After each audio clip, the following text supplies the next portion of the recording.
Let's talk about the coronavirus and its impact on employment. We've been talking about this all week. It's no surprise that numerous millions of people could be out of a job if they aren't already very soon. We have restaurants and bars closing. Retail shops are not opening their doors because they don't want to spread the coronavirus. There was two banks out with notes today that really caught our attention. They were from Goldman and from Bank of America, and they were both warning that we could see 2 to 3 million job losses just this week alone. And we have Julia LaRoche standing by. And Julia, I know you're digging into this story, and this is quite a dire warning from both Goldman and from Bank of America.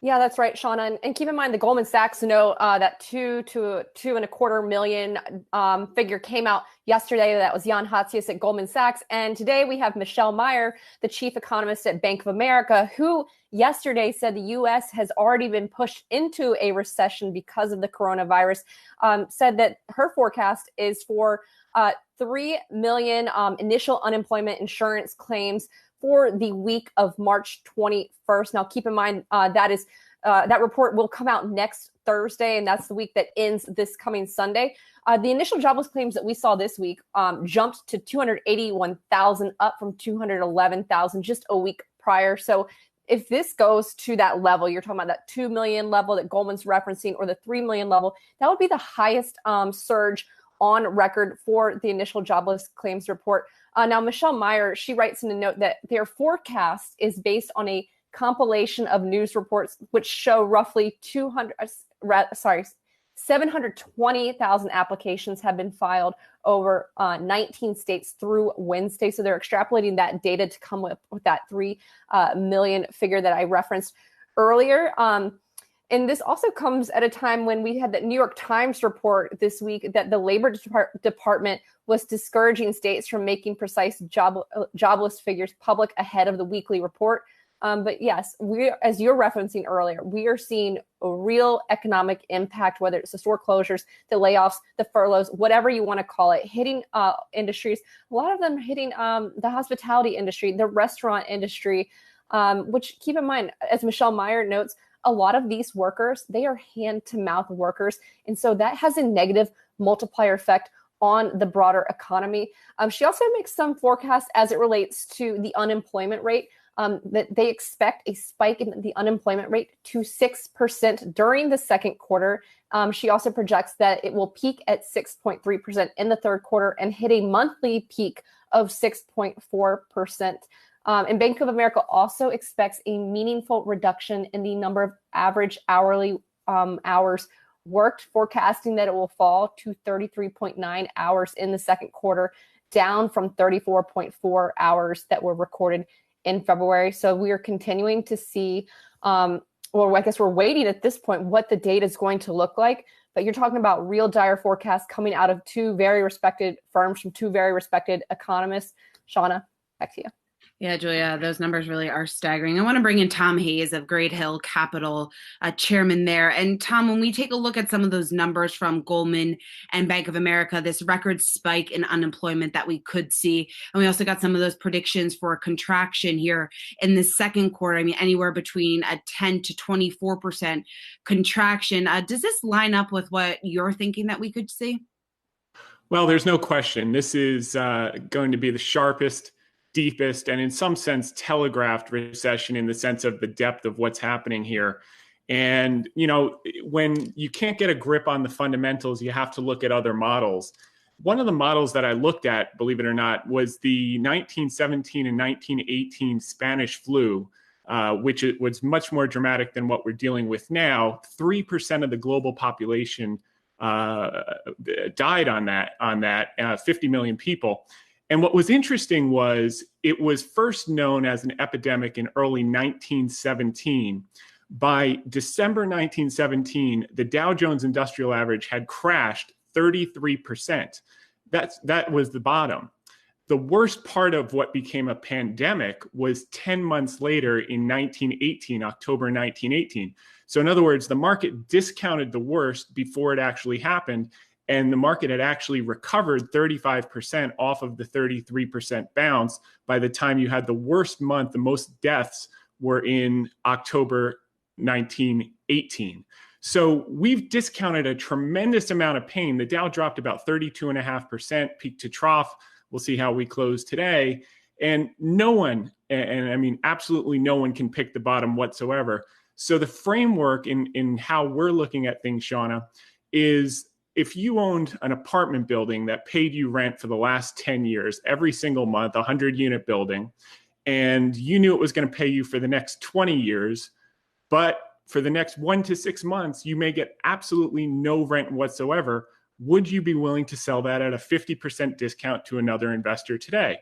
And for most people, the answer is no. And how we're thinking about it, again, you can't pick the bottom in the market, but some of the most high quality companies in the market are trading at this type of discount. So for instance, Wells Fargo is down 52% in the last few weeks. It yields 7%. These dividends might get cut, but do you think Wells Fargo a year, 2 years, 3 years out is going to do 52% less business than they did last year?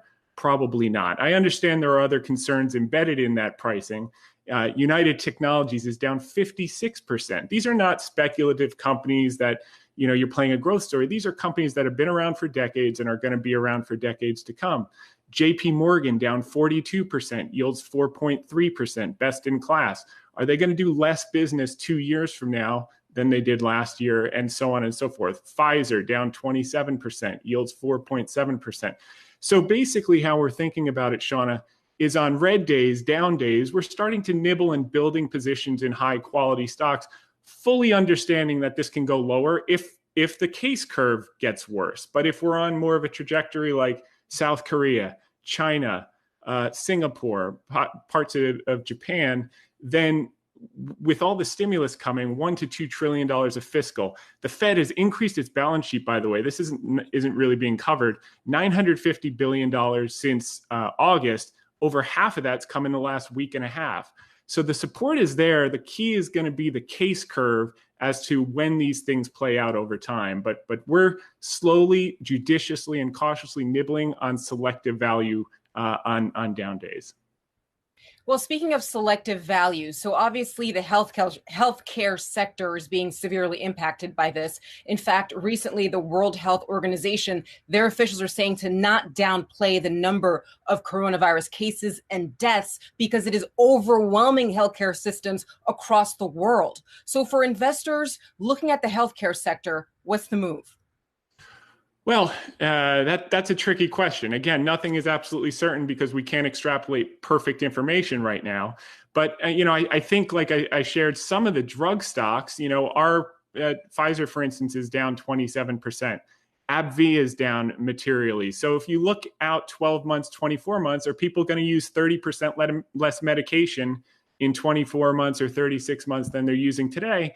And if the answer is probably not, then that might be something that you can start to add. That's how we're thinking about it. It's not what we're recommending, but that's what we're doing. Tom, Dan Howley here. I just got a question regarding people's retirement funds. What do you think that they should be doing right now? I know everyone constantly says, okay, the market's obviously tanking. There's big issues. Don't look at your retirement. Don't freak out. Just ride it out for the long run. But is there any kind of fine tuning that they could do to improve their outcome when all of this eventually is over? Yeah, that's a great question, Dan. I run a long short equity book, so that's not my core competency. But what I will say, I am on the board of a pension commission in town here in Connecticut. And one of the things that we like to do in these periods of dislocation is rebalance. So that would effectively put you in a position where you're taking profits from what's moved up, which maybe government bonds have moved up, and you're reallocating it back to the percentage that you had defined in your strategy, your long-term plan, maybe into equity so that you're buying those more inexpensively for the long term. So you may want to check in with your financial advisor and say, does this make sense to potentially rebalance some of the portfolio at this point? If you have a 5 or 10 or 15-year horizon, this is probably just a blip in the road and you probably want to hang tight. And if you're adding every single month, that's a good thing. You're buying less expensively for the long term. If you're coming up, on retirement much sooner, then, definitely have a conversation with your financial advisor and have some things in safer positions so that you can have access if you need the income in the short term, the next 12, 24 some odd months. All right, Tom He is a Great Hill Capital. Thanks for joining us today.